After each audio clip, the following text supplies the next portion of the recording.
অনিকের সাথে মনোমালিন্যের কিছুটা অবসান হলেও রাতে কিছুতেই শান্তিতে ঘুমাতে পারল না রিমি। বারবার শুধু ঘুমের ঘোরে ভেসে উঠছে ওই বাংলোর কথা, ওই রহস্যময় দেবী মূর্তির ভয়ানক মুখখানা। সে যেন আবার সেই বাড়িতেই পৌঁছে গেছে, ঘুরে বেড়াচ্ছে এদিক থেকে ওদিক।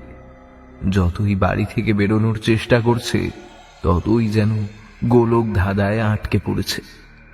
অদ্ভুতভাবে যে দরজায় খুলছে সেটাই গিয়ে পৌঁছচ্ছে ওই মায়াবী মূর্তির সামনে। কোনোভাবেই সে পালিয়ে উঠতে পারছে না। তার মধ্যেই কে যেন কানের পাশে চাপা গলায় বলে উঠল, পালাবি কোথায়? পালালেই তো বিপদ। বইটা পড়লেই তো আসল সমাধান রে। ভয়ে ঘুম ভেঙে উঠে বসল রিমি। গোটা গা দিয়ে ঘাম ঝরছে শীতের এই কনকনে ঠান্ডায়। ঘড়িতে তখন রাত ৩টে। বিছানা থেকে উঠে এক গ্লাস জল খেল। তারপরে জলের গ্লাস টেবিলে রাখতে গিয়ে দেখল সাইড ব্যাগটা টেবিলের উপরেই রেখে দিয়েছে। কি জানি কি মনে হলো, ব্যাগটা খুলে বই আর কৌটোটা বার করে টেবিলে রাখল। অদ্ভুত এক আকর্ষণ বোধ করল বইটার দিকে, কিন্তু তারপরই কি একটা মনে হলো। বইটা রেখে শুয়ে পড়ল আবার বিছানায়। কিন্তু কোনো মতেই ঘুম আর এলো না। সারা রাত এপাশ ওপাশ করেই কাটল, আর মাথার মধ্যে শুধুই ঘুরে চলেছে ওই বাড়ির কথা, দেবী মূর্তির কথা। সকালের দিকে একটু ঘুম এসেছিল অনেক দেরিতে, কিন্তু অনিকের ডাকে সেটাও ভেঙে গেল। দরজা খুলে টলতে টলতে সামনে গিয়ে দাঁড়ালে অনিক বলল, আমাকে একটা অফিসের কাজে আর জলপাইগুড়ি যেতে হবে, ফিরতে অনেকটা রাত হয়ে যাবে গো। হঠাৎ করে যেন সহসা সজাগ হয়ে উঠল রিমি। এতদিন ধরে এইখানে পড়ে রয়েছে, একটু শহুরে আমেজ পেলে মন্দ হয় না। এখানে আসার পর তো ওর পছন্দের ফাস্ট ফুড, পেস্ট্রি, মিষ্টি এসব খাওয়াও বন্ধ হয়ে গেছে। চোখটা চকচক করে উঠল, আমতা আমতা করেই বলে উঠল, তা আমায় কি সাথে নিয়ে যাওয়া যাবে? অনিকের তাতে কোনো অসুবিধে নেই, তবে কাজের সময়টুকু যে ওকে একা বসে ঝিমুতে হবে তা জানিয়ে রাখতে দ্বিধাবোধ করল না। রীতিমতো তাই হচ্ছে, একা বসে থাকতেই হচ্ছে রিমিকে। কোথায় ভেবেছিল শপিং এ যাবে, ভালো খাবার দাবার খাবে, একটু ঘুরবে বেড়াবে, তা না, একটা 10 তলা বিল্ডিং এর কোনো একটা ওয়েটিং রুমে বসে বসে ঝিমুতে হচ্ছে। অনিকের এখনো অনেক দেরি, কি সব মিটিং ফিটিং আছে, তারপর যদি তার সময় হয়। যা মনে হচ্ছে ঘুরতে বেড়ানোর কোনো অবসর আর থাকবে না। কতক্ষণ এবার এক নাগারে ফোন ঘাটবে, কিছুই তার ভালো লাগছে না। 2-3 ঘন্টা ধরে বন্ধ এসি ঘরে থেকে কিরম একটা লাগছে। জানালা দিয়ে আশপাশটা উকি মেরেও আর ধৈর্য ধরে রাখা যাচ্ছে না। ঠিক করলো একটু নিচ থেকেই না হয় ঘুরে আসা যায়। অনিকের সময় হলে তো এমনিই ফোন করবে। বেশ খানিকক্ষণ দাঁড়ানোর পর লিফট এলো। এই এক সমস্যা উঁচু বিল্ডিং এ, হেঁটে নামার উপায় নেই, অগত্যা লিফটের জন্যই অপেক্ষা করো। লিফটে রিমি একাই 9 তলা থেকে নামছে। গ্রাউন্ড বাটন চেপে ফ্যানটা চালিয়ে লিফটের একটা দেয়ালে হেলান দিয়ে দাঁড়ালো। কিছুটা চলার পরেই হঠাৎ একটা ভীষণ কাঁপুনি, আর সঙ্গে সঙ্গে লিফটের সমস্ত আলো পাখা বন্ধ লিফটে সে আটকে পড়ল। ভয়ে হাত পা শুকিয়ে এলো রিমির। ব্যাগে ফোনটা হাতড়াতে লাগলো ফ্ল্যাশ লাইট জ্বালানোর জন্য, কিন্তু বুঝতে পারলো ও ফোনটা ওয়েটিং রুমের টেবিলেই ফেলে এসেছে। এমনই ঘুটঘুটে অন্ধকার যে নিজের হাত অবধি দেখতে পাচ্ছে না ও। অন্ধকারে একেই ওর ভীষণ ভয় করে, তার মধ্যে এমনই পরিস্থিতি যে যে কোনো মানুষেরই অবস্থা খারাপ হয়ে যাবে। চিৎকার করতে শুরু করছে রিমি এতক্ষণে সাহায্যের জন্য। হাতড়ে হাতড়ে লিফটের যে বোতাম পেয়েছে চেপে গেছে। ভেতর থেকে ধুমধাম লিফটের গায়ে মেরেই চলেছে, কিন্তু এখনো তো কোনো সাহায্য এসে পৌঁছালো না। গোটা গা ঘেমে স্নান, শরীর থরথর করে কেঁপেই চলেছে। চোখ দিয়ে ভয়ে ক্রমাগত জল বেরিয়েই চলেছে, আর তার সাথে উপরি পাওনা শ্বাসকষ্ট। এরম অবস্থায় আর গলা দিয়ে একটা আওয়াজও বেরোচ্ছে না। শরীরে আর জোরটুকুও নেই যে দেওয়ালে মারবে। শরীর এখনই স্বাদ ছেড়ে দেবে বলে মনে হচ্ছে। এর মধ্যেই হঠাৎ কানের কাছে এসে কে যেন ভারী গলায় বলল, এরপরও কি আমার কথা শুনবি না? আমার স্মরণে আয়, আমার কথা শোন। বইয়ে যা লেখা আছে সেই মতো কাজ কর, না হলে তোর ভীষণ বিপদ। একটা ঠান্ডা জলের স্রোত রিমির ঘাড় বেয়ে নেমে গেল। চোখ দুটো বড় বড় করে সামনের ঘুটঘুটে অন্ধকারে তাকালো। হৃদস্পন্দন তার এতটাই বেশি যে সামনে কেউ থাকলে হয়তো তা শুনতে পেত। শরীরটা কিরকম যেন করে উঠল, মাথাটা একটু ঝিমঝিম, আর তারপরেই রিমির শরীরটা লুটিয়ে পড়ল মেঝেতে। যখন চোখ খুলেছে তখন ও ওয়েটিং রুমের সোফায় শুয়ে, সামনে অনেক জলের একটা গ্লাস নিয়ে বসে। এতক্ষণে চোখে মুখে জল ছেটাচ্ছিল। সিকিউরিটি গার্ড দরজা খোলার পরেই রিমিকে এই অবস্থায় পড়ে থাকতে দেখে উদ্ধার করে অনিককে জানায়। অনিক নিজের কাজ ফেলে ছুটে আসে এখানে, কোলে তুলে নেয় রিমিকে। তারপর থেকে প্রায় বিগত আধ ঘন্টা ধরে চলছিল রিমির জ্ঞান ফেরানোর চেষ্টা। অনেক ভয় পেয়েছিল ভালোই এতে, জানতো রিমির অন্ধকারে ভীষণ ভয়। তার মধ্যে এরকম যদি হয় তাহলে যে কোনো মানুষ কাবু হতে বাধ্য। জ্ঞান ফিরে রিমি খুব একটা কিছু বলল না। অনেক এই নিয়ে বেশি কিছু জিজ্ঞেস করারও চেষ্টা করল না।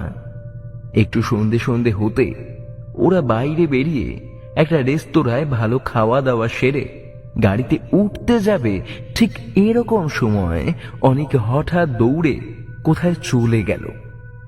রিমি বুঝতে পারল না অনিকের এইভাবে ছুটে যাওয়ার কারণ। খানিক বাদে দৌড়াতে দৌড়াতে এসে রিমির হাতে একটা প্যাকেট ধরিয়ে দিল। রিমি খুলে দেখতেই দেখল ওখানে ওর পছন্দের কিছু মিষ্টি। অবাক হয়ে কিছুক্ষণ চেয়ে রইল রিমি অনিকের দিকে, মুখে একটা মৃদু হাসি। প্যাকেট থেকে একটা মিষ্টি কামড় দিয়ে খানিকটা অনিকের দিকে এগিয়ে দিল। অনিক প্রথমে না না করলেও রিমি হাতটা ওইভাবেই রেখেছে দেখে শেষে ওর হাতটা টেনে মিষ্টিতে একটু কামড় বসিয়েই দিল।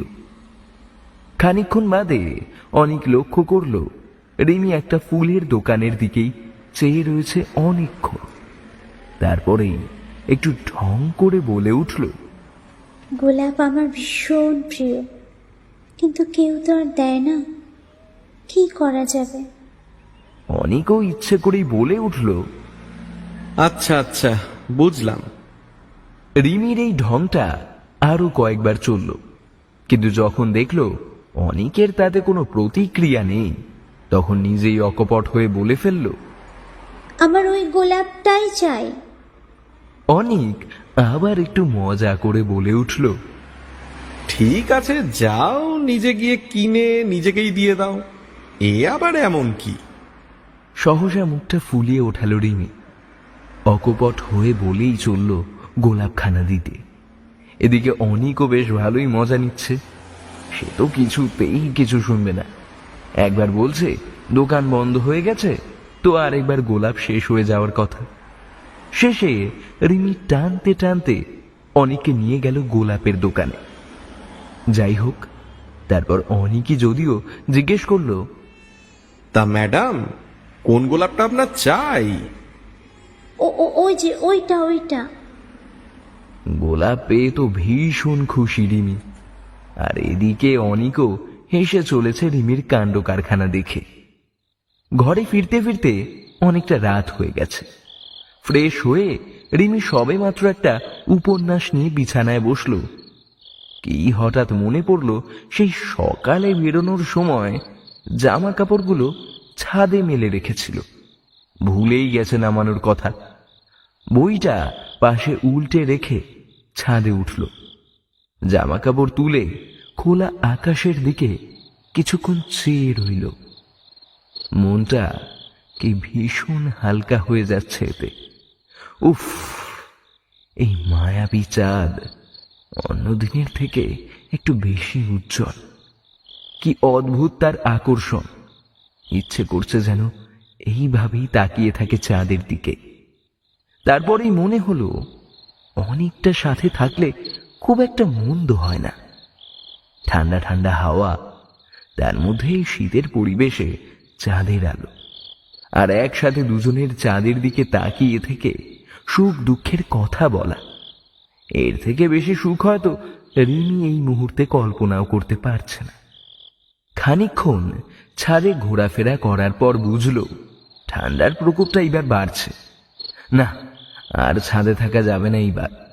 জামা কাপড় নিয়ে ছাদের দরজার দিকে এগোলো রিমি, কিন্তু অদ্ভুতভাবে দরজায় টান দিলেও দরজা আর খুলল না। রিমি বেশ কয়েকবার জোরে টান দিল দরজায়, কিন্তু কিছুতেই খুলল না। তাহলে কি অনেক ভুল করে দরজা লাগিয়ে ফেলেছে? চিৎকার করে ডাকতে শুরু করলো, অনেক অনেক। এর মাঝেই আবার যেন কেউ কানে কানে এসে চাপা গলায় বলল, এইবারও কি আমার কথা শুনবি না? কথা শোন, বইটা পড়, নইলে যে বিপদ ঘনিয়ে আসবে রে। পেছনে ঘুরে দেখল কেউ কোথাও নেই। সেই একই রকম আওয়াজ যা সকালে লিফটে শুনেছিল। আবার একটা হিমেল স্রোত নেমে গেল ঘাড় বেয়ে। গা হাত পা ঠান্ডা হয়ে এলো রিমির। জোরে জোরে দরজা ধাক্কা মারতে শুরু করলো। তারপরেই হঠাৎ দরজা খুলে গেল, আর পড়ি মড়ি করে ছুটে সিঁড়ি দিয়ে নামতে শুরু করলো। সিঁড়ির মুখে অনেক দাঁড়িয়ে একটা ধাক্কা, আর তারপরেই জামা কাপড় মাটিতে ফেলে শক্ত করে অনিককে জড়িয়ে ধরল রিমি। ভয়ে কেঁপে চলেছে ও। মুখটা অনিকের বুকে লুকিয়ে নিয়ে দু হাত দিয়ে খামচে ধরে রইল ওকে। অনিক বুঝতে পারল না কি হয়েছে, তবে রিমির মাথায় হাত বোলাতে বোলাতে শান্ত করার চেষ্টা করল। খানিক বাদে শান্ত হলে ও বলল দরজা না খোলার কথাটা, কিন্তু ও কি শুনেছে বা লিফটে কি শুনেছিল সে কথা বলার মতো ভুল একবারও করল না। অনেক শুনে অবাক হলো একটু। দরজা তো মোটেও বন্ধ করেনি, হতে পারে হাওয়ায় বেকায়দায় লেগে গেছিল, তারপরে আর খুলছিল না। তবে রিমির সাথে আজ সকালে যা হয়েছে তাতে ওর এরকম ভয় পাওয়াটা খুবই স্বাভাবিক। জামা কাপড়গুলো তুলে রিমির ঘরে রেখে ওকে বিছানায় শুয়ে এক গ্লাস গরম দুধ এনে দিল অনিক। রিমি মোটেও দুধ খেতে ভালোবাসে না। প্রথমে কিছুক্ষণ না না করলেও অনিকের এক ধমকে ও কথা শুনতে বাধ্য হলো। নাক বন্ধ করে এক ঢোকে পুরো দুধটা গিলে কিছুক্ষণ মুখের কিরকম সব ভঙ্গি করতে লাগলো, যেন বমি করে ফেলবে। তা দেখে অবশ্য অনিকের হাসিই পাচ্ছে। শেষে চাদরটা টেনে দিয়ে ঘরের আলোটা বন্ধ করে দরজাটা টেনে দিয়ে অনিক নিজের ঘরে গিয়ে শুয়ে পড়ল। অনিক এইবার রিমির মধ্যে একটা পরিবর্তন ভালোই লক্ষ্য করছে। রিমি আগের মতো কর্কশ নেই, মিশছে। হ্যাঁ, এখানে এসে বন্ধুত্বটা হয়তো তৈরি হয়েছিল, কিন্তু এখন তার থেকেও বেশি কিছু একটা ওর চোখে যেন প্রতিফলিত হয়। ও জানে রিমি হয়তো সেটা স্বীকার করবে না মুখ ফুটে, কিন্তু নিজের প্রতিক্রিয়া দিয়ে ও প্রতি মুহূর্তেই বুঝিয়ে দিচ্ছে যে অনিক যেই সময়ের জন্য বা যে রিমির জন্য অপেক্ষা করছিল সে আর বেশি দূরে নেই। আকাশ পাতাল ভাবনায় মত্ত অনিক তখন চোখটা হালকা তন্দ্রাচ্ছন্ন। এর মধ্যে ঘুমের আবেশ কাটল দরজায় টোকা শুনে। এক ঝটকায় চোখটা খুলে ফোনটা হাতে নিয়ে দেখল রাত 12টা তখন। চোখ রগড়াতে রগড়াতে ঘরের আলোটা জ্বালিয়ে দিয়ে দরজা খুলতেই দেখল রিমি সামনে দাঁড়িয়ে, হাতে একটা বালিশ আর চাদর। এই দৃশ্য দেখে অনিক একটু অবাকই হলো। অনেক কিছু বলার আগে রিমি বলে উঠল, আমার আজকে একা ঘুমাতে কিরকম একটা লাগছে, কিছুতেই ঘুম আসছে না, একটু ভয় ভয় করছে। আজকে রাতটা কি আমি এখানে? রিমির কথা শেষ করার আগেই হ্যাঁ হ্যাঁ অবশ্যই বলে রিমিকে ভেতরে ডেকে নিল অনিক। বিছানার একপাশে রিমি আর ওই দূরের আরেক পাশে অনিক। মাঝখানে এতটা জায়গা যেন একটা আস্ত রেলগাড়ি এসে জায়গা করে নেবে, যাতে রিমি কোনো রকমেই অস্বস্তি বোধ না করে। তার জন্য একপাশে কোনো রকমে এক পাশ ফিরে যতটা সম্ভব কম জায়গা নিয়ে শুয়ে রয়েছে অনেক। ওকে এই অবস্থায় দেখে রিমি যদিও পরে হাসতে হাসতে বলল, এই পাশে একটু সরে আসুন, না হলে বিছানা থেকে পড়ে যাওয়া অবশ্যম্ভাবী। কিন্তু অনেক পাশে কিছুটা সরল ঠিকই, কিন্তু তাতেও দুজনের মধ্যে যথেষ্ট শূন্যস্থান। কিছুক্ষণের মৌনতা বিরাজ করল দুজনের মাঝে। কারোরই ঘুম আসছে না মোটেও। এপাশ ওপাশ করেই সময় কেটে যাচ্ছে, কিন্তু কিরকম একটা দ্বিধা বোধে কেউই মুখ ফুটে কিছু বলছে না।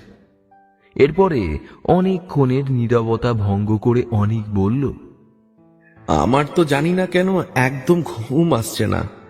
তোমার আসছে? না। রিমিও বলে উঠল মৃদুস্বরে। এরপরে বেশ কিছুক্ষণের কথোপকথন হাসাহাসি চলল। তারপর কখন যে অনেক ঘুমিয়ে পড়েছে রিমি বোঝেইনি। ও একটু বাদে বুঝতে পেরে আর কিছু না বলে নিজেও ঘুমানোর চেষ্টা করল। ঘুম আসছে না। আজ যা যা হয়েছে শুধু সেসবই মনে পড়ছে। এবার একটু চোখটা লাগলো। ঘুমের ঘোরে আবার একই রকম স্বপ্ন, সেই গোলক ধাঁধা, সেই বাড়ি, সেই দেবী মূর্তি। আবার কে যেন চাপা চাপা গলায় বলে উঠল, বইটা পড়, আমার স্মরণে আয়, দেবীর আরাধনা কর, নইলেই বিপদ। ভয়ে ঘুমটা ভেঙে গেল। আবার চোখে মুখে ঘাম, মাথাটা ঝিমঝিম করছে, শরীরটা কিরকম করছে যেন। কিছুক্ষণ উঠে বসে চুপচাপ বাইরের দিকে তাকিয়ে রইল। যা যা হয়েছে সারাদিন তা মেলানোর চেষ্টা করল। একবার ভাবল শিপ্রাদিকে জানাবে সব, তারপরেই ভাবল ওকে জানানো মানে কুসংস্কারগুলোকে আরো প্রশ্রয় দেওয়া, আবার ভুলভাল বোঝাবে। তারপর ভাবল অনিককে একবার জানাবে। তখনই মনে হলো অনিক তো এসবের কিছুই জানে না। ওকে না জানিয়ে এত কিছু করে ফেলেছে, সেটা শুনলে অনেক কিভাবে ব্যাপারটা দেখবে কে জানে। তাহলে এটাও করা যাবে না। যা করতে হবে ওকে নিজেকেই করতে হবে। ঠিক করলো কাল সকালে ও বইটা পড়ে দেখবে এমন কি আছে ওর মধ্যে। তারপর খানিক বাদে অনিকের দিকে তাকাতেই দেখল কি নিষ্পাপ শিশুর মতো ঘুমোচ্ছে ও। অদ্ভুত এক মায়া পড়ে যাচ্ছে তাকালে। হয়তো ও সারা জীবন পারবে এই নিষ্পাপ মুখের দিকে চেয়ে থেকে কাটিয়ে দিতে। এসব ভাবতে ভাবতে নিজেকে আর সংযত রাখতে পারল না রিমি। নিজের ঠোঁট দুটোকে ছুঁয়ে দিল অনিকের কপালে। তারপরেই পাশ ফিরে আবার শুয়ে পড়ল। পরদিন সকালে অনিক কাজে বেরিয়ে যাবার পর নিমকিতের সঙ্গে গল্প জুড়ল রিমি। অনেকদিন হয়ে গেছে নিমকিতের সাথে খুব একটা কথা হয় না আর। মাঝে এত সব ঘটনা, তার মধ্যে মন মেজাজেরও যা অবস্থা ছিল।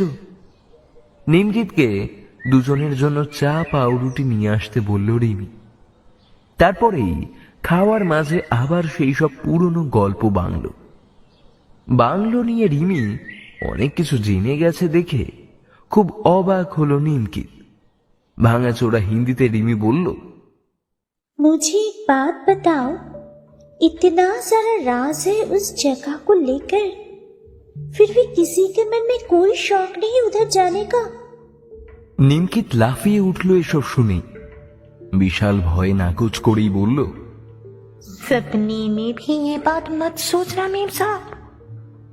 बहुत साल पहले इधर एक आदमी आया था, सभी लोगों ने मना किया था उसे जाने को, पर उसने नहीं सुना। फिर कुछ दिन बाद उसका मौत हो गया। राज था उसका मौत, पर हम लोगों को मालूम है उस वजह से ही उसका मौत हुआ था। নিমকিত এর বেশি আর কিছু না বলে এড়িয়ে চলে গেল অন্যদিকে। রিমি আর কিছু জোর করল না এই নিয়ে। ও নিজের মতো কাজ করছে। রিমি নিজের ঘরে একা, এটাই হয়তো ভালো সময়। টেবিলের উপর থেকে বইটা নিয়ে চেয়ারে বসল।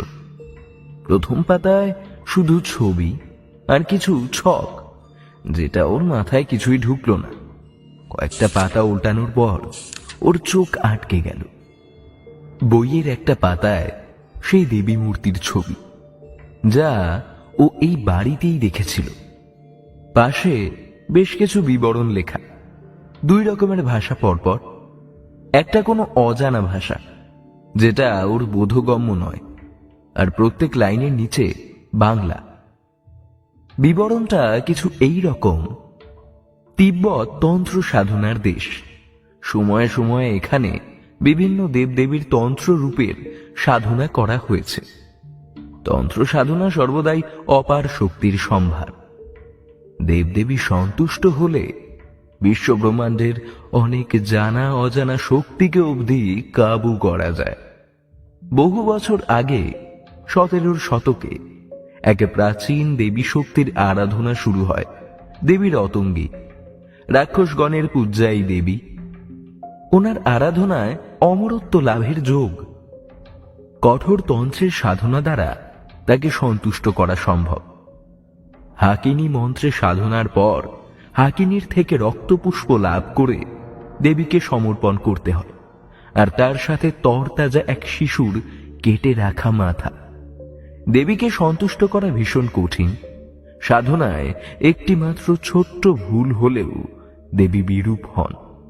ওনার সাক্ষাৎ পাওয়া নিতান্তই কঠিন, আর এই সাধনা একবার শুরু হলে যতক্ষণ না তিনি সন্তুষ্ট হচ্ছেন, সাধনা চালিয়েই যেতে হবে।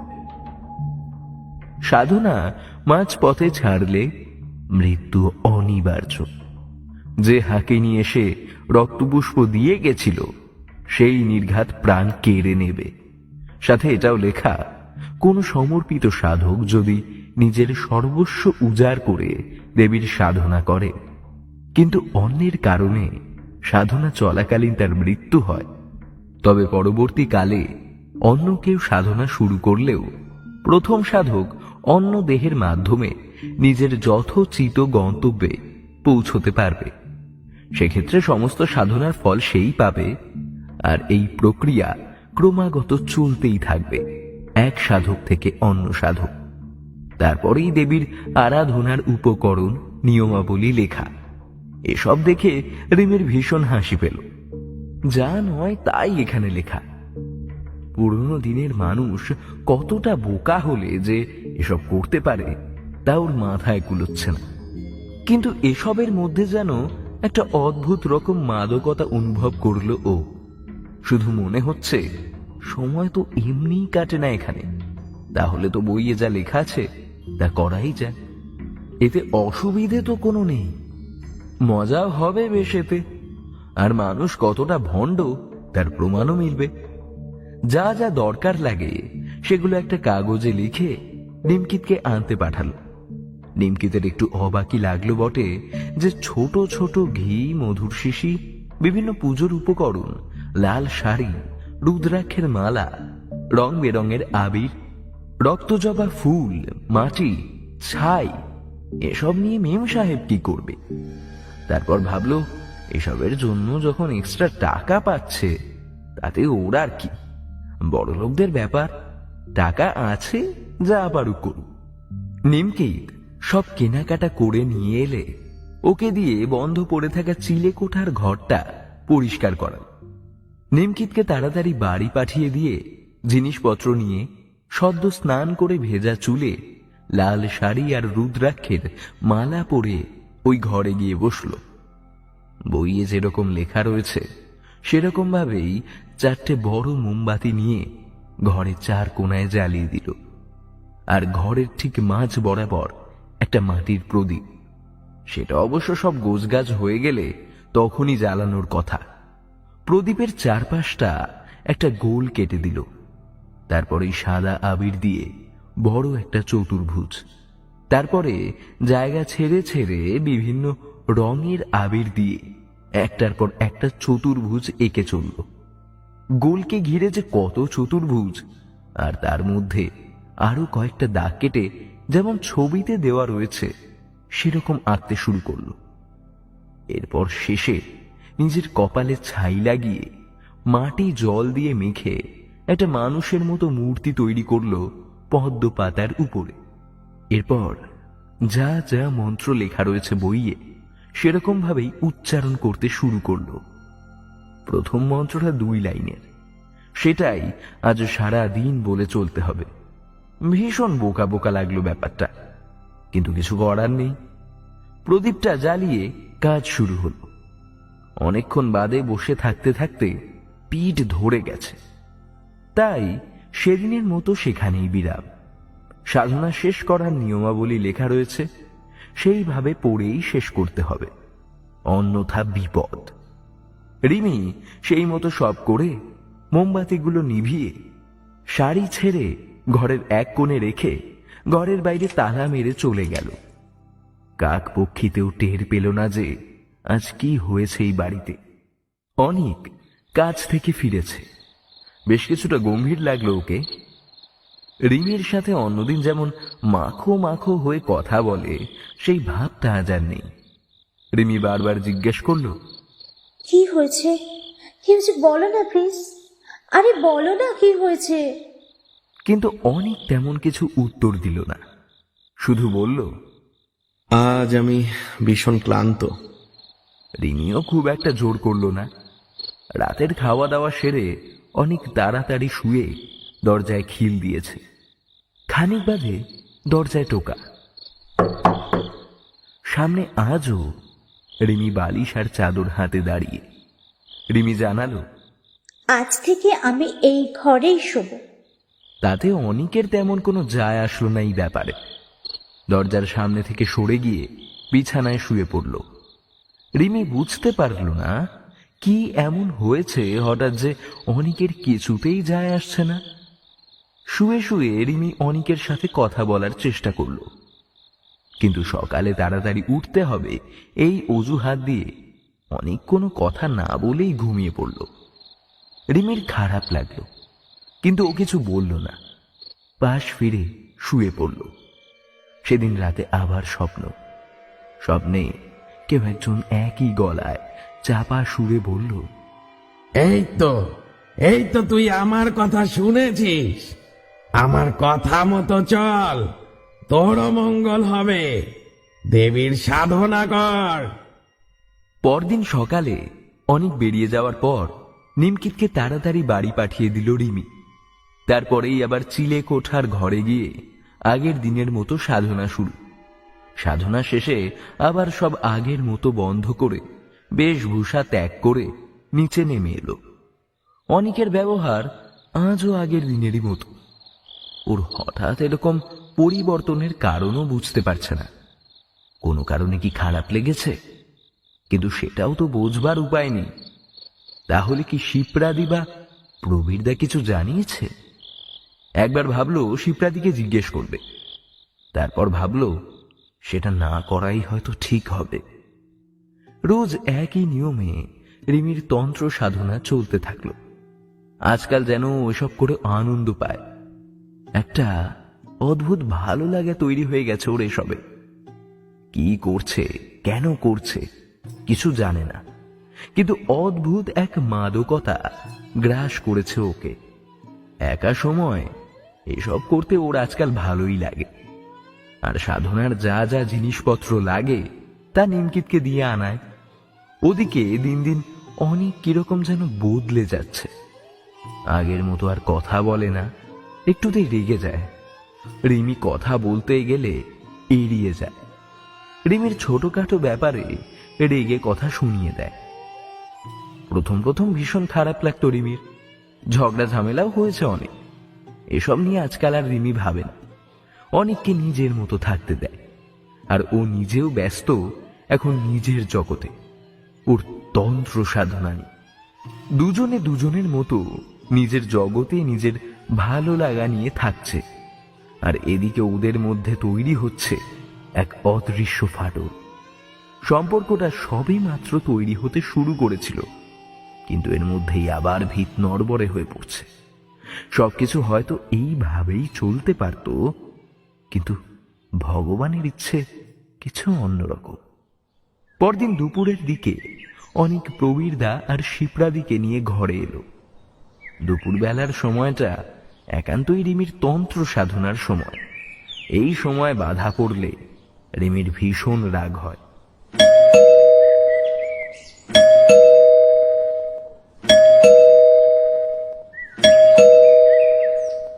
বারবার দরজায় কলিং বেল বাজছে শুনে বিরক্তির সাথেই বাধ্য হয়ে পোশাক বদলে ঘরে তালা মেরে নিচে নামলো। দেখলো দরজায় ওনারা দাঁড়িয়ে। ইচ্ছে না থাকলেও ওদের আপ্যায়নের ব্যবস্থা করতেই হলো। রিমি রান্নাঘরে কিছু খাবারের ব্যবস্থা করছে, এমন সময় শিপ্রা রান্নাঘরে এসে ধীর গলায় চুপি চুপি বলল, রিমি, সব ঠিক আছে তো? কেন বলো তো? না, আসলে তোমার দাদা বলছিল অনেকে নাকি খুব ভালোই পরিবর্তন হয়েছে। কাজে মন নেই, সারাক্ষণ কিরকম আনমনা থাকে। কেউ কিছু বলতে গেলে খুব একটা উত্তর দেয় না, কেউ ভালোর জন্য কিছু বলতে গেলে অযথা রাগারাগি করে, সিনিয়রদের সাথেও খারাপ ব্যবহার করে। কার সাথে যেন একটা ঝামেলা হয়ে হাত তোলার মতো অবস্থা হয়ে গিয়েছিল। সকলে ওকে থামালো, তারপর কই অনেক তো এরকম ছিল না। এত হাসি খুশি মিশুক একটা ছেলে, সবার সাথে এতটা নম্র, তোমার দাদা কি প্রশংসাই না করতো। হঠাৎ এরকম করছে কেন গো? খুব মানসিক চাপ নাকি ওর? তোমার সাথে সব ঠিকঠাক তো? রিমি এসবে বিন্দু মাত্র মাথা না ঘামিয়ে প্রচন্ড উৎসাহের সাথে শিপ্রাদির হাতটা শক্ত করে চেপে ধরে বলল, এসব ছাড়ো, তোমাকে এর থেকেও বেশি আকর্ষণীয় একটা কথা বলি, দাঁড়াও। না না, তার চেয়ে বরং নিজের চোখেই দেখবে, চলো। বলেই টানতে টানতে শিপ্রার হাতটা ধরে ওপরে নিয়ে চলে গেল। চিলে কোঠার ঘরের দরজাটা খুলে আসতে আসতে ভেতরে ঢুকলো ওরা। ঘরে ঢুকে শিপ্রা অবাক, চক্ষু ছানা ভরা। এত কালো ধোয়া ঘরে, তার মধ্যে চোখ জ্বালা করছে, আর সাথে এত বিদঘুটে গন্ধ যে পেটের সব খাবার বাইরে বেরিয়ে আসার উপক্রম। সাথে সাথে ওড়না দিয়ে নাকটা ঢাকলো শিপ্রা। ও বুঝতে পারছে না এসব কি, কোথায় নিয়ে আসা হয়েছে ওকে। ঘরের মেঝেতে কত কি সব আঁকা, একগাদা ছাই, ফুলের কিছু স্তূপ, কিছু কিছু জায়গায় লাল চটচটে কিছু পড়ে রয়েছে মাটিতে, হয়তো রক্তই। মাটি দিয়ে কিসব পুতুল আকার বানিয়ে রাখা হয়েছে সারি সারি কলা পাতার উপর। কোথাও আবার যজ্ঞের আয়োজন। আর একটু দূরেই দেখতে পেল পাখির কাঁটা শরীর, পালক। ভীষণ ভয় করল শিপ্রার। ছুটে বাইরে বেরিয়ে এলো তৎক্ষণাৎ। গা হাত পা কাঁপছে। ও যা দেখল তা কি সত্যি? রিমি পিছন পিছন ছুটে এলো। শিপ্রার কাঁপা কাঁপা হাতটা পেছন থেকে ধরে বলল, পালিয়ে এলে কেন দিদি? ভালো লাগলো না বুঝি? শিপ্রার গলা দিয়ে কোনো আওয়াজ বেরোলো না ভয়ে। রিমি নিজে থেকেই বলতে শুরু করলো কোথা থেকে কি হয়েছে, আর ওর এখন কতটা আকর্ষণ আসবে। শিপ্রার গোটা শরীরে যেন বিদ্যুৎ খেলে গেল। রিমির হাতটা শক্ত করে ধরে উদ্গ্রীব গলায় বলল, তুমি জানো না বোন, তুমি কি করেছো? সেই মূর্তি কার? তিনি কিসের দেবী? আমরা কোনো কিছুই জানি না, জীবনে নামও শুনিনি। বইয়ে যা লেখা আছে সেই মতো তুমি করছো। তার ফলাফল যদি শুভ না হয়, তোমার কাণ্ড কারখানা দেখে তো আমার ভীষণ ভয় করছে। এইসব করো না, তন্ত্র সাধনা ভীষণ ভয়ঙ্কর রিমি। এইসব নিয়ে ছেলে খেলা করো না। মজার জন্য এইসব করে নিজের এবং বাকিদের জীবনে বিপদ ডেকে এনো না। যা হয়ে গেছে সেটা তো আর বদলানো যাবে না। তার চেয়ে বরং এইখানেই সব শেষ করো, বইটা আমরা পুড়িয়ে দিই, তাতে আর কারো সমস্যাও থাকবে না। রিমি ভীষণ রেগে উঠল। কিছুতেই সে সহমত নয়। শিপ্রা তাও থামল না, একটার পর একটা যুক্তি দিয়ে চলল। তন্ত্র সাধনার কত কি ভয়ঙ্কর রূপ হতে পারে তা নিয়ে বোঝানোর চেষ্টা করেই চলল। রিমি আরো উৎসাহের সাথে বলল, দিদি, এসব তো কিছুই না। সামনের অমাবস্যায় আমি শ্মশানে যাব, মহাতিমির পুজোয় বসবো। আমার গুরুদেবের প্রাণ প্রতিষ্ঠা হবে সেদিন। আর তারপরে আমরা দুজনে মহা হাকিনী সাধনা শুরু করব। তার জন্য একটা তরতাজা ছোট্ট নরশিশু চাই। একটা এনে দাও না দিদি, অনেক কাজ যে বাকি এখনো। শুনে যেন আকাশ থেকে পড়ল শিপ্রা। রিমি এসব কি বলছে মাথায় ঢুকছে না, তবে বুঝতে পারছে যে ভীষণ বড় রকমের কিছু বিপদ আসতে চলেছে। অজানা বিপদের ভয়ে গোটা শরীরটা বরফের মতো ঠান্ডা, হাত পা থর থর করে কাঁপছে শুধু। শিপ্রা তাও চেষ্টা করে গেল বোঝানোর পরিস্থিতির যা গভীরতা, জানে কোনো লাভ হবে না। আর রিমিও সোনার পাত্রী নয়। শিপ্রা যতটাই শান্ত হয়ে বোঝাচ্ছে, রিমি ততটাই উগ্র। এরপরে আর শিপ্রা থাকতে না পেরে রিমির হাত ধরে টেনে নিয়ে যেতে চাইলে সজোরে একটা ধাক্কা মারল রিমি। শিপ্রা ছিটকে গিয়ে পড়ল মেঝেতে। রিমির চোখ রক্তবর্ণ, গোটা শরীর ভয়ঙ্কর রাগে কাঁপছে। আর ওরকম ভাবেই এক দৃষ্টে চেয়ে রয়েছে শিপ্রার দিকে। শিপ্রার ভয়ে হাত পা ঠান্ডা হয়ে এসেছে। রিমির এইরকম রূপ ও আগে কখনো দেখেনি। ভীষণ ভয় করছে ওর। রিমি তারপরে এক পা দুই পা করে এগোচ্ছে শিপ্রার দিকে, আর শিপ্রাও আস্তে আস্তে পেছনে সরছে মাটিতে বসে। আর ঠিক তখনই নিচ থেকে একটা আওয়াজ শোনা গেল প্রবীরদা। শিপ্রা, এই শিপ্রা, রিমি, আরে কোথায় গেলে তোমরা? আর তারপরেই যেন রিমি চমকে উঠল। চোখের রং সাধারণ, মুখের তেজ কমে এসেছে। কি হচ্ছে না হচ্ছে কিছুই যেন বুঝতে পারছে না। এরপরেই কিছু না বলে নিচে নেমে গেল রিমি। রিমির বেরিয়ে যাওয়ার পর ধীরে ধীরে উঠে দাঁড়িয়ে ঘরটা যেন নিজের চোখে আরেকবার মেপে নিল। হাতে সময় খুব কম, যা করার খুব তাড়াতাড়ি করতে হবে। নিচে নেমে সকলের আড়ালে গিয়ে শিপ্রা প্রবীরদার কানে কানে কি সব যেন বলল। আর তারপরেই ওরা বাড়ি থেকে বেরিয়ে গেল। রিমি অনেক দুজনে খুব জোর করলো কিছু খেয়ে যাওয়ার জন্য, কিন্তু কোনো কথাই আর কানে নিল না শিপ্রা। বাড়ি ফিরে প্রবীর বেশ রাগারাগি করছে এরকম ব্যবহারের জন্য। শিপ্রা এইবার সব কিছু খুলে বলল, প্রথম থেকে কি কি হয়েছে এবং আজও কি কি দেখেছে। সবকিছু শুনে তো প্রবীরের মাথায় হাত। শিপ্রার ওপর রাগে মাথাটা গরম হয়ে এসেছে। আবার অনিক আর রিমির কথা ভেবে বুকটা শিউরে উঠছে ভয়ে। ওদের যে করেই হোক এই বিপদ থেকে উদ্ধার করতেই হবে, যে করেই হোক রিমিকে শান্ত করতেই হবে, না হলে কত বড় বিপদ যে সামনে দাঁড়িয়ে আছে তা ভাবতেও ভয় করছে ওদের। একবার ঘড়ির দিকে তাকালো, তখন সবে সন্ধে 6:15 ঘড়িতে। তাড়াতাড়ি করে আলমারি থেকে একটা মোটা সোয়েটার আর চাদর নিয়ে প্রবীর বেরিয়ে পড়ল। এদিকে শিপ্রা বারবার সময় দেখে চলেছে, 8টা, 9টা, 10টা, 11টা। ভয়ে কিরকম যেন করছে শরীরটা। শিপ্রা মনে মনে বলল, রিমি বুঝতে পারিনি তো, প্রবীর সব জানে। ও কিছু করে ফেলেনি তো প্রবীরকে? চোখ ছলছল করছে শিপ্রার। ঘরের মধ্যে শুধু পায়চারি করছে আর সময় দেখছে। রাত 12:30 নাগাদ প্রবীর ফিরল। তাড়াতাড়ি আলমারি থেকে সুটকেসটা বার করে গোছাতে শুরু করল।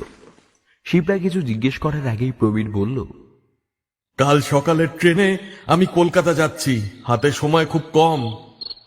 শিপ্রা কিছু না বুঝেই চিৎকার চেঁচামেচি শুরু করে দিল। তোমার কি মাথা খারাপ হয়ে গেছে? এখানে ওদের এত বড় বিপদ, কোথায় রিমিকে একটু বোঝাবে, অনেকের সাথে কথা বলবে, তা না পালিয়ে যাচ্ছ?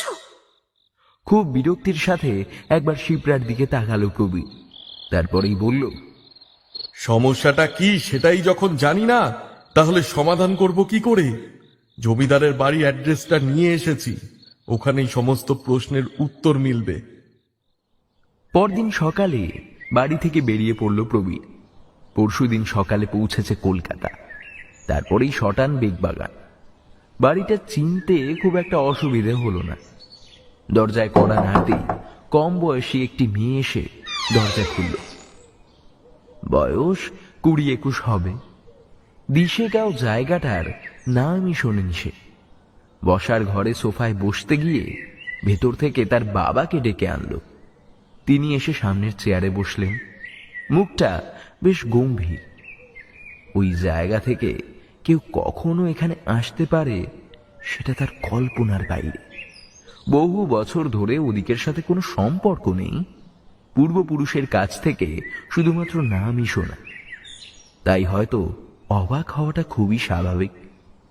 ওনার স্ত্রী এসে চা জল খাবারের ব্যবস্থা করলেন। স্ত্রী কন্যার চলে যাওয়ার পরেই প্রায় পায়ে পড়ার মতো অবস্থা প্রবীরের। সমস্ত কিছু যা যা হয়েছে সব জানালেন। বড় আশা নিয়ে এসেছেন তিনি, কোনোভাবে যদি কোনো সুরাহা হয়। জমিদার শুনলেন সব কথা, কিন্তু তার যে কিছু করার ক্ষমতা নেই। তিনি এই ব্যাপারে কিছুই খুব ভালো করে জানতেন না। তার পরিবারের যাতে এসবের কালো ছায়া কখনো না পড়ে, তার জন্য সকলে মুখ বন্ধ করে রাখাই শ্রেয় বলে মনে করতেন। বাবা তো কোনোদিন মুখ খোলেনি, তবে মা হালকা হালকা আভাস দিয়েছিলেন, আর তার কারণেই প্রবীরের কথায় তিনি বিশ্বাস করতে বাধ্য। না হলে কোন শহুরে মানুষ ওই দূর দূরান্তের গ্রামের ভূত প্রেতের কথা শুনে সময় নষ্ট করত? শুনুন দাদা, আমি আপনার কথা সমস্তই বুঝলাম, আর পরিস্থিতির গভীরতা কি সেটাও বুঝতে পারছি, কিন্তু এই ব্যাপারে আমার জ্ঞান আপনার থেকেও ভীষণ কম। আর যারা জানতো তারা হলেন আমার বাবা মা। আরো ভালোভাবে বললে সেই জমিদারের ছেলে যাকে আপনি খুঁজতে এসেছেন, যিনি ওই শয়তানকে কাবু করে ওই বাড়িতে বন্ধ করেছিলেন। কিন্তু দুঃখের বিষয়, ওনারা কেউই আর বেঁচে নেই। এখানে আমার আর কিচ্ছু করার নেই। বড় আশা করে এতদূর এসেছিলেন তিনি, কিন্তু ভাগ্যও তার সাথে নেই। ওই দুটো প্রাণকে আর বাঁচানো সম্ভব নয় হয়তো। অবশ্য শুধু দুটো প্রাণ নাকি পুরো গ্রাম, সেটাও তো তিনি জানেন না। প্রবীর খুব নিরুপায় হতাশ হয়ে ধন্যবাদ জানিয়ে উঠে দরজার দিকে চললেন। এমন সময় জমিদার থামতে বললেন ওনাকে। দেখুন, শেষ একটা চেষ্টা করে দেখতে পারি। বাবার অনেক লেখালেখির শখ ছিল, যা হতো ভালো মন্দ তা তিনি লিখে রাখতে ভালোবাসতেন। বাবার ঘরে গিয়ে জিনিসপত্র একবার খুঁজে দেখা যেতে পারে, কিন্তু এটা বেশ ভালোই সময় সাপেক্ষ হতে পারে। একটা বিরাট বড় বাক্স ভর্তি বাবার এইসব লেখা, সেখান থেকে খুঁজে বার করা কিন্তু যথেষ্ট কষ্টকর বটে। প্রবীর হঠাৎ যেন একটা আশার আলো খুঁজে পেল। আর দেরি করার প্রশ্নই আসে না। যত কঠিন কাজই হোক না কেন সে করতে সক্ষম। অদ্ভুতভাবে সমস্ত ডায়েরি থাকলেও শুধুমাত্র মাঝের একটা সময়ের ডায়েরি সেখানে নেই। সেই সময় তার বাবা মারা যান। কারোরই আর বুঝতে বাকি রইল না যে সেটাই ওই ডায়েরিটা। তন্ন তন্ন করে ঘর আলমারি খুঁজতে শুরু করা হলো। অবশেষে আলমারির একদম নিচের তাকে পুরনো জামা কাপড়ের নিচে পাওয়া গেল ডায়েরিটা। সমস্যার বিবরণ সেখানে দেওয়া। এতদিন যা শুনে এসেছিল এসব নিয়ে, তা সবই সত্যি। তান্ত্রিক মারা যাওয়ার সময় প্রতিজ্ঞা করেছিল সে ফিরে আসবেই, আর একবার ছাড়া পেলে সে তার শক্তি জোরে কোনো মানব দেহে সম্পূর্ণরূপে অধিকার করে ফেলে রাখা সাধনা সম্পন্ন করবে। একবার সে তার উদ্দেশ্যে সফল হলে দেবী রতঙ্গীকে জাগিয়ে তার থেকে নতুন শরীরে অমরত্ব লাভ করা কঠিন কিছু নয়। অমাবস্যার রাতে শ্মশানে মহা হাকিনী পুজো। সারা রাত ধরে চলবে সেই পুজো, সাথে কিছু নর শিশুর বলি। তারপরেই মহা হাকিনী সন্তুষ্ট হলে সাধনার পরবর্তী ধাপ। একবার তান্ত্রিক সফল হলে মহা বিপদ ঘনিয়ে আসবে। সে মানব জাতিকে গ্রাস করে দেবী রতঙ্গীর সাধনায় লিপ্ত করবে। এতে প্রথমেই বলির পাত্র হবে নবজাত শিশুরা। মানবকুলের বিনাশ আরো এগিয়ে আসবে। কিন্তু সবার আগে মাথা চাড়া দেওয়ার মতো সমস্যা রিমি। স্পষ্টতই লেখা যে সাধনা করছে দেবীর, সাধনা ত্যাগ করলেই মৃত্যু অনিবার্য।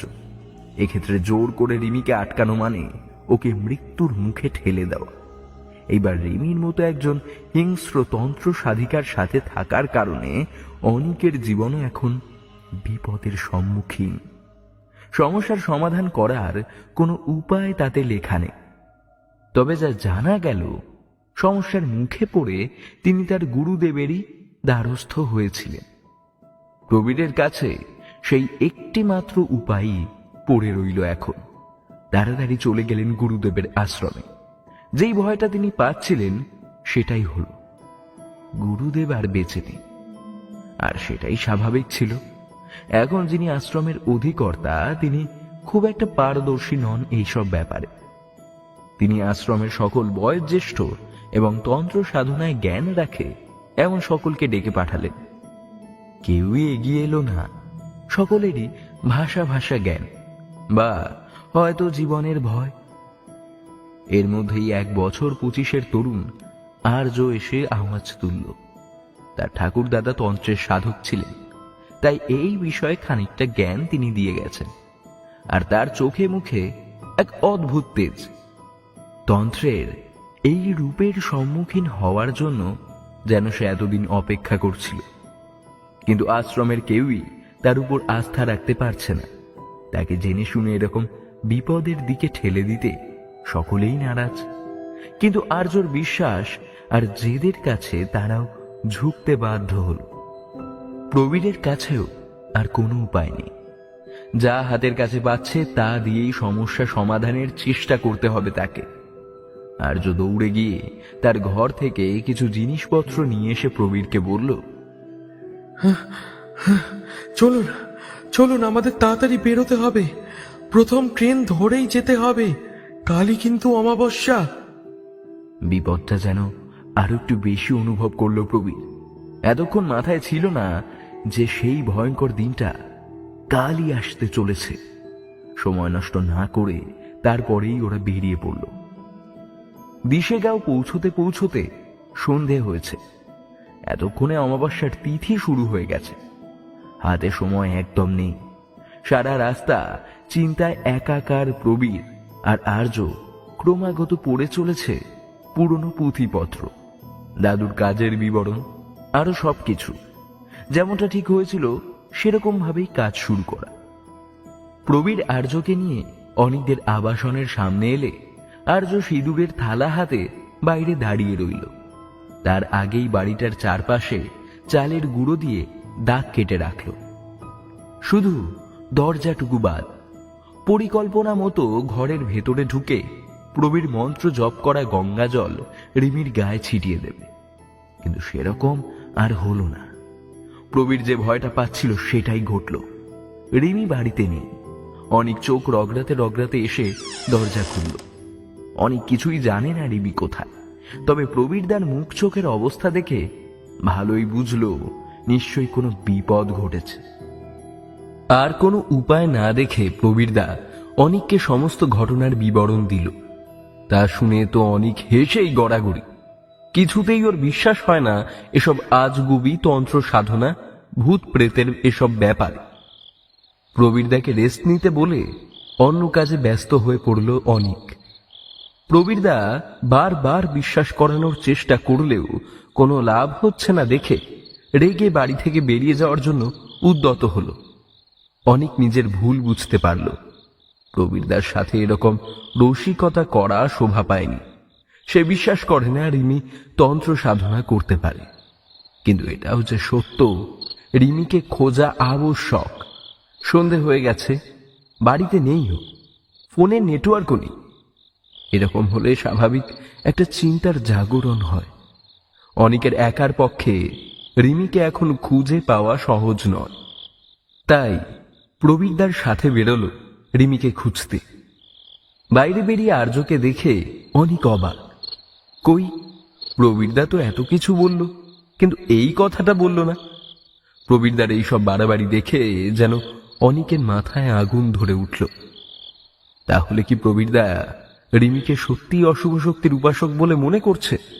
ভাবছে ক্ষয়ক্ষতির সম্ভাবনা আছে? যাই হোক, অবশেষে প্রবীরদা অনেক বোঝানোর চেষ্টা করলো এই বিষয়ে, কিন্তু অনেক শত চেষ্টা করেও ব্যাপারটা সহজভাবে নিতে পারল না। একদম এক প্রকার বেঁকে বসল। তবে প্রবীরদার জোড়াজুড়িতে শেষে ওদের সাথে যেতে রাজিও হলো। প্রবীর ঠিকই জানতো বাড়িতে নেই যখন, তখন রিমির যাওয়ার একটাই জায়গা বাকি রয়েছে, শ্মশান। পাহাড়ের তলদেশে নদীর ধারেই শ্মশান। খুব বেশি জায়গা জুড়ে নয়, তাই পৌঁছে খুব বেশি আর খোঁজাখুঁজি করতে হলো না ওদের। রিমিকে দেখে তো সকলের চক্ষু চড়ক গাছ। এ কি বেশভূষা, মুখ চোখের অবস্থা! অনেক দুইবার চোখটা কুচলে নিল, পাছে ভুল হচ্ছে না তো কোথাও। পরনে তার টকটকে লাল রঙের এক শাড়ি, শাখা বলার অস্তিত্ব নেই হাতে। তার বদলে বাহুতে রুদ্রাক্ষের বন্ধন, গলায় ঝুলছে দুটো বড় রুদ্রাক্ষের মালা, একটা রক্ত জবার মালা, আর তার সাথে অনেকগুলো পুঁতি ও পাথরের মালা একসাথে জটলা পাকিয়ে। মাথায় সিঁদুরের বদলে স্থান পেয়েছে তাজা রক্ত, তার সাথে গোটা কপালে ছাইয়ের প্রলেপ। আর একবার করে জবা ফুল নিয়ে প্রকাণ্ড একটা সরা বাটিতে যেন লাল রঙের কি একটার মধ্যে ডুবিয়ে বারবার করে কপালে ছেটাচ্ছে। কপালটা এর মধ্যে লালচে হয়ে উঠেছে।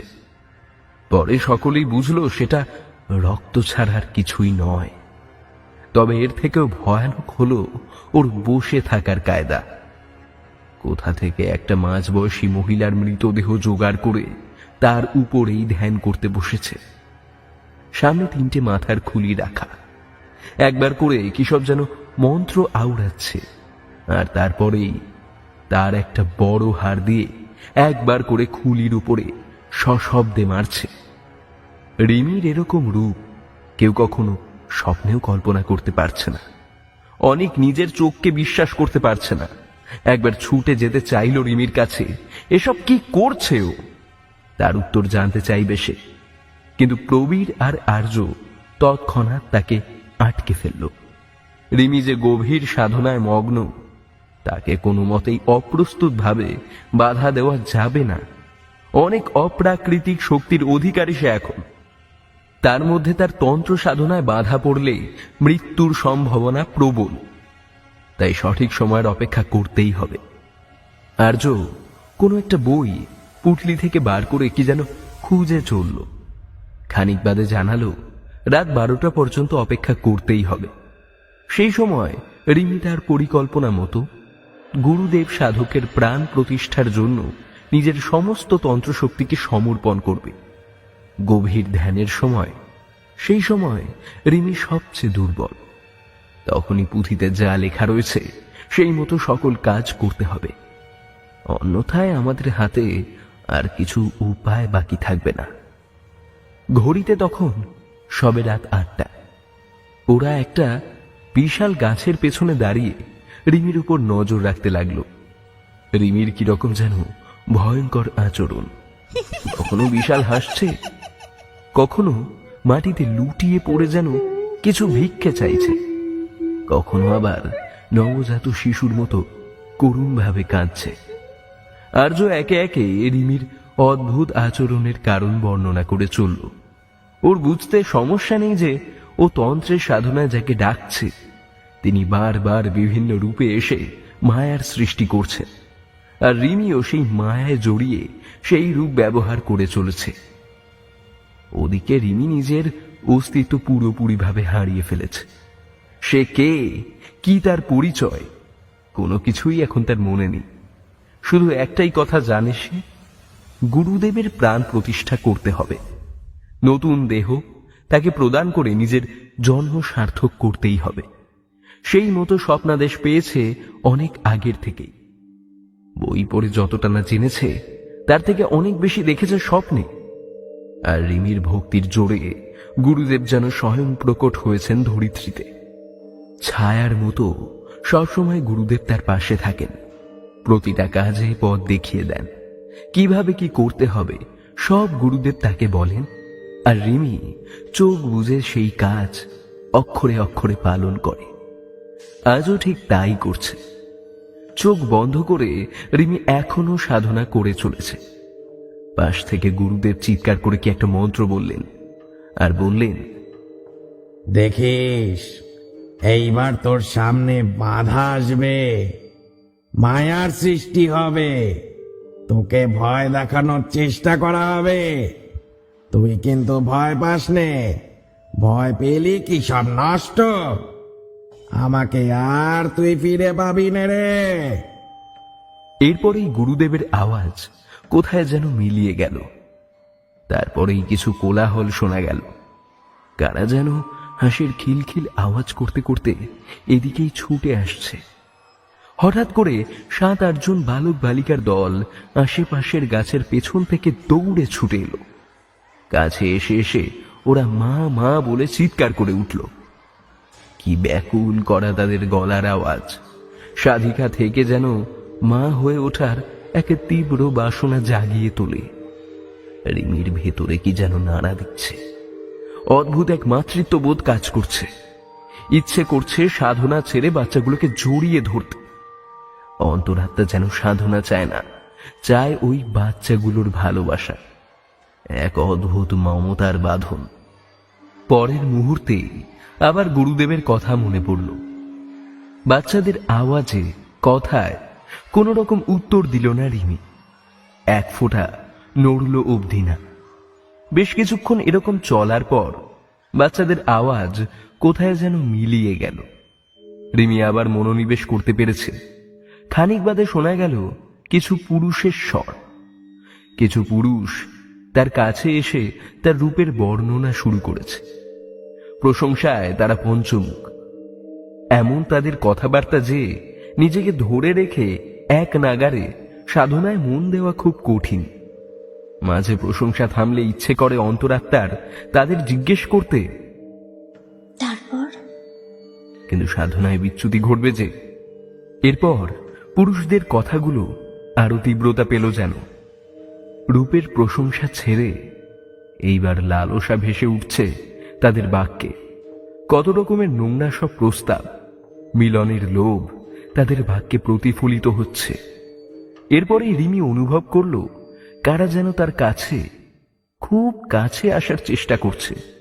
হাতে, পায়ে, পেটে, বুকে, উড়ুতে কিছু জনের ছোঁয়া, ভীষণ নোংরা সে ছোঁয়া।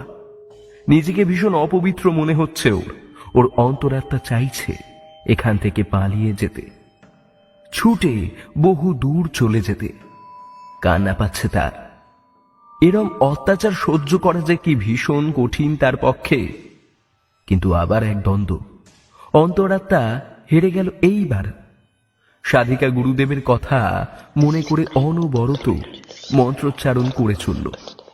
ছোঁয়াগুলো গভীর হচ্ছে, কিন্তু সাধিকা একবারও নড়ল না। তবে চোখ দিয়ে 2 ফোঁটা জল বেরিয়ে এলো।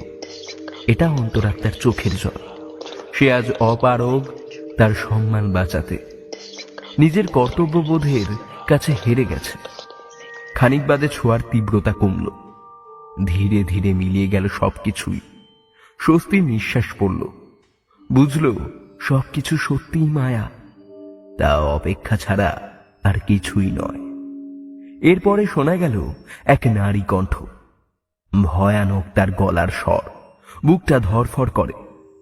রিমির কানের কাছে এসে সে বলছে, জানিস তো, তুই যে শবের ওপর বসে রয়েছিস সেটা আমারই। আজই সকালে গলায় ফাঁসি দিয়ে মৃত্যু হয়েছে। দেখ একবার চোখ খুলে, এখনো দাগটা রয়েছে। আমার শ্বশুর বাড়ির লোকেদের অত্যাচারে এরকমটা হলো। আর দেখ, ওরা আমার শরীরটা সৎকার অবধি করলো না। হ্যাঁ, মানলাম একটু হাত পা নড়ে উঠেছিল, তাই বলে কি আমায় এইভাবে ফেলে দিয়ে চলে যাবে? এতে তোর অবশ্য ভালোই হলো, সেই আমাকে দেখতে পেয়ে টানতে টানতে নিয়ে চলে এলি, তাই না? আর কিরকম রাজত্ব করে বসেছিস দেখ আমার ওপরে। ইচ্ছে করছে এখনই তোকে ধাক্কা মেরে ফেলে দিয়ে গলাখানা চেপে ধরি, তারপর আর আমাকে একা এখানে পড়ে থাকতে হবে না। তুই তো থাকবি আমার সাথেই। মুক্তি পেলাম না এখনো আমি, আর এরই মধ্যে তুই ব্যবহার করা শুরু করেছিস আমাকে। তোকে আমি ছাড়বো না কিছুতেই। এরপরেই যেন গলায় প্রচন্ড একটা চাপ অনুভব করলো সাধিকা। ভয়ে প্রাণ বেরিয়ে আসার উপক্রম, গা কাঁপছে রীতিমতো। কিন্তু আবার সেই গুরুদেবের কথা। চোখ খুলল না রিমি কোনো মতেই। খানিক বাদে গলায় চাপের পরিমাণ কমল। এই মায়ারও অবসান ঘটল। বেশ অনেকক্ষণ তারপর আর কোনো বাধা নেই, মায়া নেই। রিমি নিজের সাধনায় একাগ্রতার সাথে মনোনিবেশ করেছে, আপন মনে মন্ত্রোচ্চারণ করে চলেছে। এরপরে এক চাপা নারী কণ্ঠ শোনা গেল, চোখ খোল, আমি তোর সাধনায় সন্তুষ্ট হয়েছি। দেবী রতঙ্গীর রূপ আমি। বল, তোর কি চাই? কি কারণে এত কঠিন তপস্যা তোর? সাধিকা খুশি হয়ে চোখ খুলে গুরুদেবের প্রাণ প্রতিষ্ঠার আর্জি জানাতে যাবেই কি এরকম সময় গুরুদেবের কথা ভেসে এলো কানে। মায়ার শেষ নেই, বিশ্বাস রাখ। রিমি কোনো রকম উত্তর করল না। দেবী নিজের রূপের বর্ণনা দিয়ে চললেন। বারবার বললেন তার কাছ থেকে বর চেয়ে নিতে। রিমি কিছুতেই কোনো উত্তর করল না।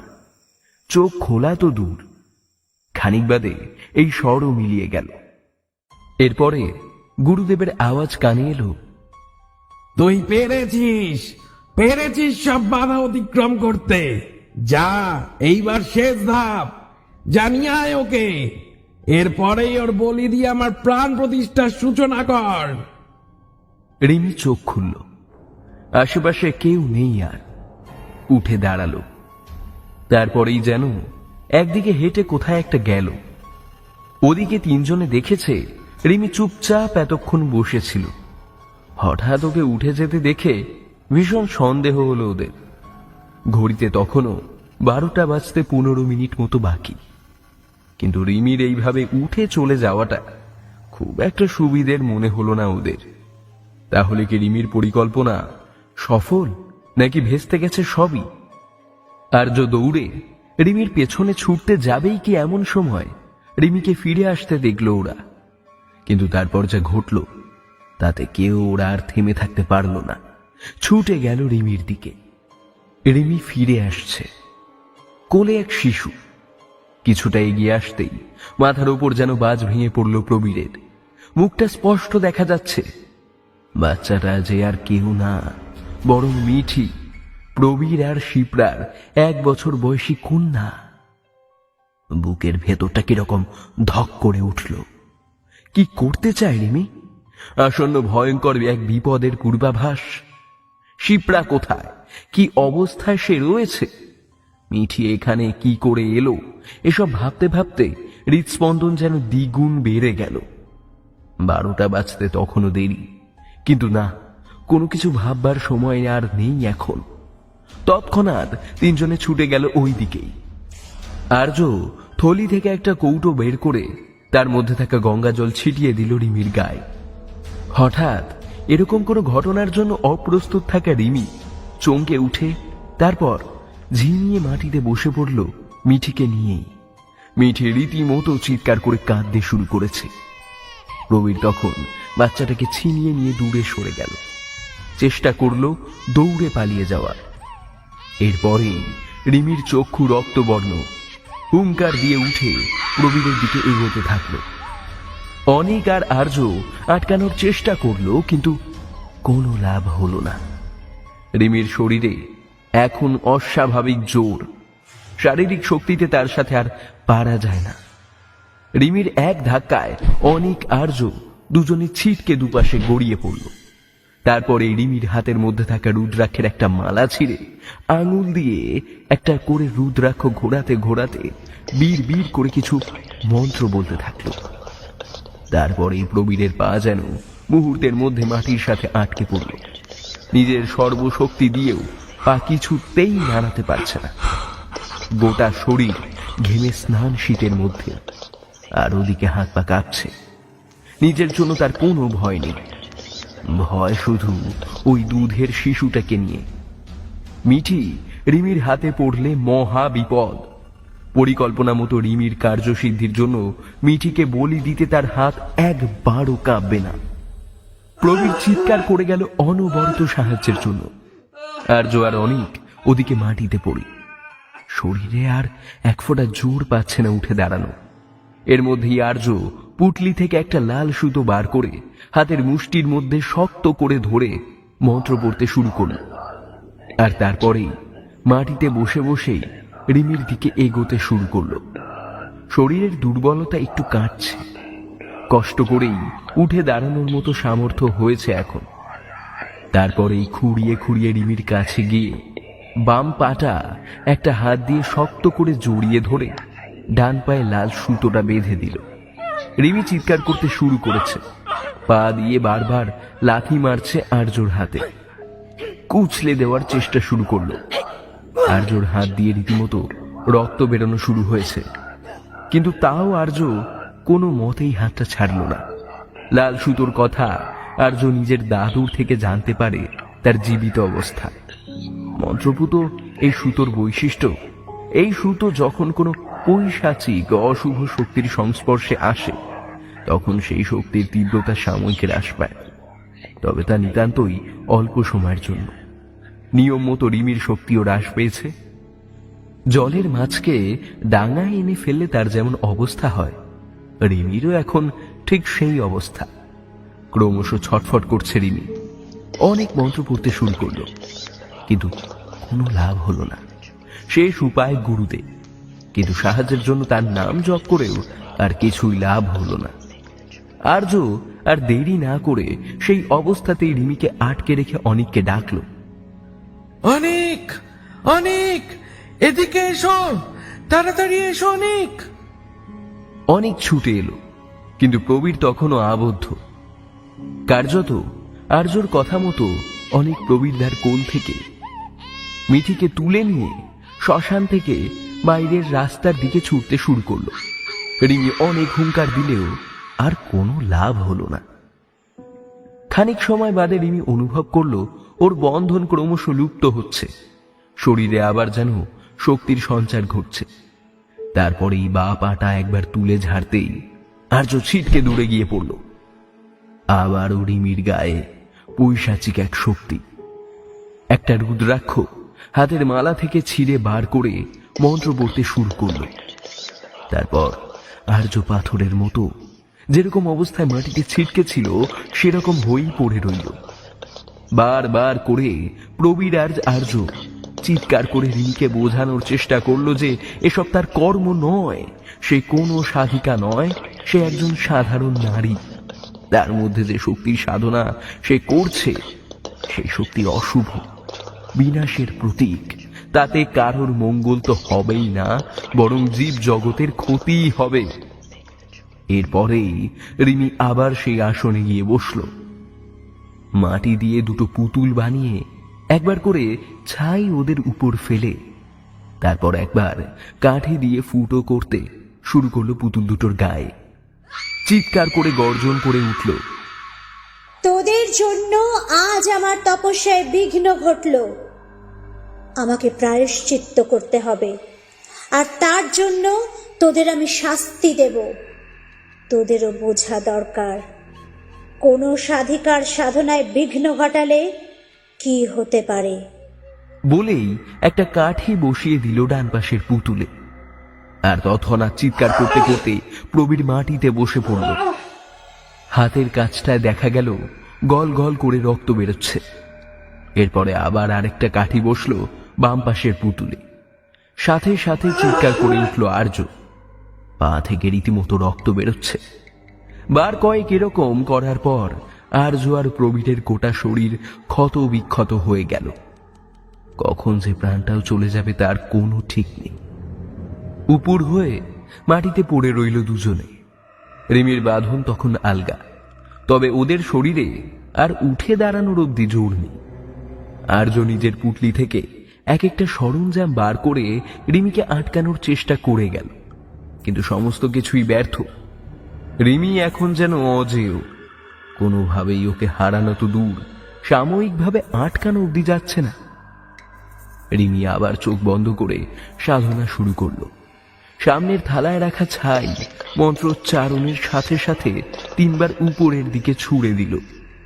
তারপর কিছুটা রক্ত মাটিতে ঢেলে তার উপরে ছাই, কিছু আবির, ফুল, ঘি, মধু ঢেলে দিল। বাম হাতটা ওই মিশ্রণের ওপর রেখে এক 4 কোণা ঘর কেটে তার ভেতর 3 কোণা ও তার ভেতর এক গোলাকৃতি আকার তৈরি করল। ওই বৃত্তের মধ্যে বসিয়ে দিল রক্তে ডোবানো 3টে রুদ্রাক্ষ। তারপরেই চোখ বন্ধ করে গুরুদেবকে স্মরণ করতে শুরু করল। চিৎকার করে মন্ত্র পড়ে নিজের কপালটা মাটিতে আঁকা ওই আকারের উপর ছুঁয়ে ওইভাবেই বসে রইল। খানিকক্ষণের নিস্তব্ধতা। আর্য আর প্রবীর সবকিছুই দেখছে আর সমস্ত আশা হারিয়ে নিজেদের আসন্ন ক্ষতির উৎসবে সামিল থাকছে। অপারগ তারা আজ এত বড় ক্ষতির হাত থেকে সংসারকে বাঁচাতে নিজেদের কাছে যেন নিজেরাই তারা হার মেনেছে। এটাই যে সবচেয়ে বেশি কষ্টকর, যেখানে সব খারাপ চোখের সামনে, কিন্তু সেটাই বাধা দেওয়ার কোনো উপায় নেই। আশা হারিয়ে ওরা তখন দিশেহারা। তারপরেই হঠাৎ দেখল কোনো এক কালো কাপড়ে মুড়ে এক মানুষ রিমির দিকে এগোচ্ছে। গোটা শরীর এক বিশাল কালো চাদরে ঢাকা। বাইরে থেকে কোনোভাবেই তাকে দেখা অব্দি যাচ্ছে না। সেই মানুষ রিমির কাছে এগোতেই রিমি কিছুক্ষণ অবাক হয়ে ওর দিকে তাকিয়ে থেকে তারপরের মুহূর্তেই আসন থেকে নেমে এসে ওই মানুষের পায়ে লুটিয়ে পড়ে প্রণাম করল। প্রবীর আর আর্য কিছুই বুঝতে পারল না কি হচ্ছে, তবে বেশ আগ্রহ জন্মালো সেই কালো চাদরে ঢাকা মানুষটিকে একবার দেখতে। কিছুক্ষণ বাদে চাদরটা নিচে ফেলে দিল সে, আর রিমির হাতে তুলে দিল এক দুধের শিশুকে। সে আর কেউ নয়, মিঠি। লোকটা একবার পিছন ঘুরে তাকাতেই ওরা অবাক, নিজেদের চোখে আর বিশ্বাস করতে পারছে না। সামনে এতক্ষণ যে কালো চাদরে ঢেকেছিল নিজের অস্তিত্ব, সে অনেক। কোথা থেকে কি হয়ে গেল কিছুই মেলানো যায় না। অনেক কেনই বা এরকম করলো? তাহলে কি সেও শক্তির পিপাসু? কেনই বা রিমি অনেকের পায়ে লুটিয়ে পড়ল? মাথায় কিছুই ঢুকছে না কারো। ওদিকে প্রবীর কান্নায় ভেঙে পড়ছে, আর কিছুতেই বাচ্চাটাকে বাঁচানো যাবে না। সব প্রচেষ্টায় জল পড়ে গেল, শেষ রক্ষা যে আর করা গেল না। অনেককে হাজার বারণ করে চলল প্রবীর। অনেক অনেক ভাই আমার, এরকম করো না। ওইটুকু দুধের শিশু, ওর তো কোনো দোষ নেই বলো। রিমির হাতে ওকে ছেড়ে দিও না, আমার মেয়েটা যে আর। কথাটা আর শেষ হলো না, ক্রমাগত দু চোখ জলে ভেসে গেল। আর্য বোঝার চেষ্টা করলো কি হতে পারে, অনেকের হঠাৎ এই বদল কি করে। দাসত্ব শিকারী যদি কারণ হয়, তবে কোনোভাবেই তো রিমি তার সামনে নত জানু হবে না। তবে কি পত্নী ধর্ম? তাতেও কোনরূপ দ্বিধা কাটে না। একমাত্র সম্ভাব্য কারণ হতে পারে রিমি যদি অনেকের প্রভুত্ব স্বীকার করে। কিন্তু এক সাধারণ মানুষের প্রভুত্ব রিমির মতো এক তন্ত্র সাধনায় দীক্ষিত নারী কেনই বা করবে? প্রশ্নের উত্তর যখন মিলছে না, তখনই অন্যদিকে ঘটে চলেছে একের পর এক অলৌকিক ঘটনার সমাহার। রিমি কিছু সময় ধরে মন্ত্রোচ্চারণের পর বাচ্চাটিকে মাটিতে শুইয়ে দিল, ওর কপালে পরিয়ে দিল ছাইয়ের টিকা, আর তারপরে একটা প্রকাণ্ড জবা ফুলের মালা পরিয়ে অনেকের কোলে তুলে দিল ওকে। তারপরেই দু হাতে ধরে জয় দেবী রতঙ্গীর জয় বলে মিঠিকে উপরে তুলে দিল। প্রবীর আর সহ্য করতে পারেনি সেই দৃশ্য, মূর্ছা গেছে রীতিমতো। ওদিকে রিমি মিঠিকে কোলে নিয়ে আবার মাটিতে শুইয়ে দিল। পাশের একটা রামদা তুলে নিল নিজের হাতে, গোটা রামদার ওপরে মাখিয়ে দিল তেল সিঁদুর, আর তারপরে দু হাতে রামদা তুলে শূন্যে উঠিয়ে দিল হাত দুটো। তারপরেই অনেকের পায়ে রামদা ঠেকিয়ে দিয়ে বলে উঠল, গুরুদেব, গুরুদেব, আমি যেন পারি এই কাজ, যেন সফল হই আমি। আমায় আশীর্বাদ করুন, আমি যেন আপনার প্রাণ প্রতিষ্ঠায় সক্ষম হই। এতক্ষণে পুরো ব্যাপারটা জলের মতো পরিষ্কার আর্যর সামনে। আসল নাটকের রচয়িতা তো রিমি নয়, অনিক। রিমি তো শুধুমাত্র অনিকের হাতের পুতুল। কোনো না কোনো রূপে সেই কাল ভৈরব, সেই পরাক্রমী তান্ত্রিকের পৈশাচিক অতৃপ্ত আত্মা বশ করেছে অনিককে। আর এখন নিজের ক্ষমতা পুনরর্জনের জন্য সে অনিকের শরীরটাকেও চায়। অতএব রিমি নিজের কাজে সফল হলে অনিকের মৃত্যু অবশ্যম্ভাবী। আর ওদিকে তান্ত্রিক তার নিজের মানব শরীর একবার লাভ করলে রিমিকে ছুঁড়ে ফেলতে বিন্দুমাত্র ভাববে না। ওর সাধনার ফল লাভের জন্য রিমির বলি সে দেবে। সুতরাং একই সাথে আজ 3টে প্রাণের বলি হবে, মিঠি, অনিক, রিমি। আর্যর ধারণা মোটেও ভুল ছিল না, কারণ ঘটনার অতীতে গেলে দেখা যায় রিমি যখন সেই বাড়ি থেকে ফিরেছিল, সাথে নিয়ে এসেছিল একটা বই আর একটা কৌটো। বইটা সে বারবার খুলে দেখলেও কৌটোটার কথা ওর মাথা থেকে একদমই বেরিয়ে যায়। বইয়েও সেই কৌটোর কথা কোথাও উল্লিখিত ছিল না, তাই রিমি সেই কৌটো নিয়ে মাথায় ঘামায়নি, আর একসময় ভুলেও যায়। সেই কৌটোটা আসলে কি? তান্ত্রিক মারা যাবার পর যখন তার আত্মাকে নিয়ন্ত্রণে আনার জন্য মহাকাল জয়ী পুজো করা হয়, তখন সেই আত্মা মিলিয়ে গেলে এক সাদা ছাইয়ের মতো মাটিতে জমা হয়। সেই অবশিষ্টাংশ কোথাও ফেলা যেত না, পাছে আবার তান্ত্রিকের সমস্যা শুরু হয়। তাই সেই ছাইকে এক কৌটোর মধ্যে ভরে তান্ত্রিকের ঘরেই ওই বাক্সে বন্ধ করে রাখা হয়। হিসেব মতো রিমি এসব নিয়ে আসার সাথে কৌতূহল বশত কৌটোটা খুললে তান্ত্রিকের পৈশাচিক আত্মা রিমিকে বশ করত, এবং তাতে তার খুব বেশি কষ্ট হতো না একই শরীরে থেকে তাকে নিজের করে নেওয়া। কিন্তু সমস্যা হলো যখন অনেক নিজের একটা কোনো কাজের জন্য পরের দিন রিমির ঘরে যায় এবং ওই কৌটোটা দেখতে পেয়ে নিজের ঘরে নিয়ে আসে। স্বাভাবিকভাবে অনেকের শরীর তান্ত্রিকের বশে আসে এবং ধীরে ধীরে অনেকের ব্যবহারে পরিবর্তন আসে। রিমি যত তান্ত্রিক মতে আরাধনা শুরু করে, অনেক তত নিজের অস্তিত্ব হারাতে থাকে। আর আজ এই পরিণতি যে সামনে যে দাঁড়িয়ে আছে, সে আজ শুধু এক শরীর, প্রাণ তার নেই। সেই শরীরের প্রভু ওই শয়তান তান্ত্রিক। সবটা বুঝতে পেরে আর্য নিজেকে আরো বেশি নিরুপায় মনে করতে শুরু করল। নিজের যত তন্ত্র জ্ঞান সব দিয়ে ক্রমাগত প্রার্থনা করে চলল যাতে এই বিনাশ না ঘটে কোনো মতেই। পুটলি থেকে দাদুর লিখে যাওয়া শেষ বইটা বার করল আমতা আমতা করে। দাদু বলে গেছিল, জীবনে যদি কখনো এমন পরিস্থিতি তৈরি হয় যেখানে জীবন মৃত্যু সমস্যা, তখনই বই খুলে পড়তে। আর এই বই খোলার সাথে সাথে দাদুর সমস্ত তন্ত্রশক্তি যা এতদিন আর্যর সাথে ছিল তা একত্রিত হবে সেই বিপদ রক্ষার তাগিদে। তারপরে কার্যসিদ্ধির পর সেই শক্তি মিলিয়ে যাবে চিরকালের জন্য।